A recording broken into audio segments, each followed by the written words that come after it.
bienvenue sur internet pour ce nouveau numéro de Mondial 2010 le MAG.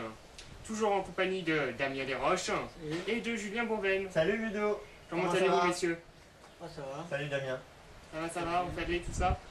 Ouais. Ça va la forme, en vacances? En vacances, vous l'avez peut-être remarqué, on a changé de décor pour quelques jours d'ailleurs, avant de retourner dans les studios de Paris, malheureusement. Nous sommes en Afrique du Sud, et oui, pour suivre les matchs.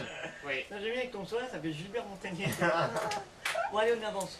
Alors, ouais, c'est bien ça, on avance. On va donc dans ce prono-foot, dans ce mondial 2010, on va parler des quarts de finale. Oh, t'es fatigué. Hein. On va parler des quarts de finale qui se sont déroulés les jours précédents. Alors, on va parler d'abord d'un bilan général de ces quarts de finale. Oui, bah bilan général, quand même quelques surprises. Hein. En même temps, dans ce mondial, il n'y a que des surprises. Hein. C'est le premier mondial africain, bah, ils ont bien fait d'y aller là-bas. Ouais, mais tu me diras, pour des surprises, là, vu la gueule des demi-finales, j'ai envie de te dire, il n'y a rien de surprenant en fait. Hein. Ouais, quand même. Franchement, vous allez voir de toute façon. Donc, oui, que dire donc l'Uruguay qualifié aux dépens du Ghana, donc il n'y a plus d'équipe africaine dans ce mondial. Et les derniers représentants de l'Amérique latine et du Sud sont les Uruguayens. Donc chapeau, on les avait dans notre groupe, hein, comme quoi on a peut-être les futurs champions du monde dans notre groupe. Ensuite, bah, le Brésil, encore une fois par rapport à 2006, éliminé en quart de finale, la grosse surprise. C'est pour ça que je parlais de surprise par rapport aux Pays-Bas, qui auraient dû être éliminés en théorie. Oui. Allemagne-Argentine, un gros choc, finalement pas si choc que ça, quoi, malheureusement pour nos amis argentins. Oui, mais il est bien choc justement. Oui, voilà. Oui, mais on attendait plus. Oui, mais il n'était pas fermé, quoi. Voilà. Et enfin, Paraguay-Espagne, le match qui a servi à rien pour que les Espagnols se passent en demi-finale facilement. Voilà. Qu'est-ce que tu en penses, Damien? Qu'est-ce que j'en pense? Moi, voilà, comme je disais, je conteste un peu ton point de vue. Je trouve que finalement, les équipes qu'on va recevoir, enfin qu'on va avoir en demi-finale, sont assez logiques. Bon, Pays-Bas-Brésil, évidemment, c'est une surprise, parce que le Brésil, on pensait qu'il avait plus de moyens d'arriver à cette demi-finale, mais les Pays-Bas ne sont pas une équipe nulle en soi. C'est pas comme s'il y avait vraiment une équipe qu'on n'attendait pas au tournoi. Ils font un peu le même parcours que l'Espagne, hein, d'ailleurs. Oui, c'est assez terne. En demi-teinte, ouais. Mais les Pays-Bas gagnent tout le temps. Alors par contre, Allemagne-Argentine, ça a été succulent, j'ai vraiment adoré. Ça m'étonnait pas même de l'Allemagne en même temps. Donc voilà, l'Argentine, un meilleur joueur du monde dedans, il n'a pas réussi à planter un seul but. Pour Uruguay-Ghana, bah moi j'avais prédit l'Uruguay. Ouais. Bon bah voilà, hein, Justement, en parlant de prédiction, oui. on va faire le point sur nos pronostics. Oui, donc 4 quarts de finale, c'est logique. Au niveau des scores justes, il n'y a que Damien qui en a eu un, à savoir le Paraguay-Espagne que tu avais parié 1-0, tu avais vu un match très fermé avec des Paraguayens beaucoup en défense, etc. Donc un seul 1-0. Sinon lui et moi nous n'avons eu aucun bon pronostic juste. Donc on reste à 10 sur 60 pour Ludovic, 9 sur 60 pour Damien et 2 sur 60 pour moi. Quoi qu'il arrive, je ne pourrais pas les rattraper. là c'est mort. Hein, ensuite en tendance juste en revanche, Damien en a eu 3 sur 4, on peut l'applaudir. Par contre, Ludovic et moi, nous n'en avons eu qu'un, ce qui fait un total de 33 sur 60 pour Damien. Bravo, le premier. 30 sur 60 pour moi, je sauve l'honneur. Et 25 sur 60 pour Ludovic. Je sauve l'honneur. Je sauve l'honneur, oui.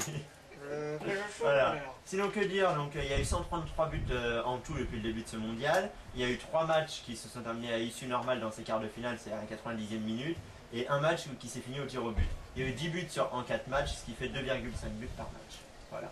Pour le bilan général et le bilan de nos pronostics. D'accord. Il n'en reste plus que 4 un match, hein, maintenant, à pronostiquer. Oui, tout à fait. Alors on va donc enchaîner pour cette première partie avec, on va parler tout d'abord de Pays-Bas-Brésil qui s'est déroulé vendredi 2 juillet, qui s'est soldé par un 2-1 pour les Pays-Bas.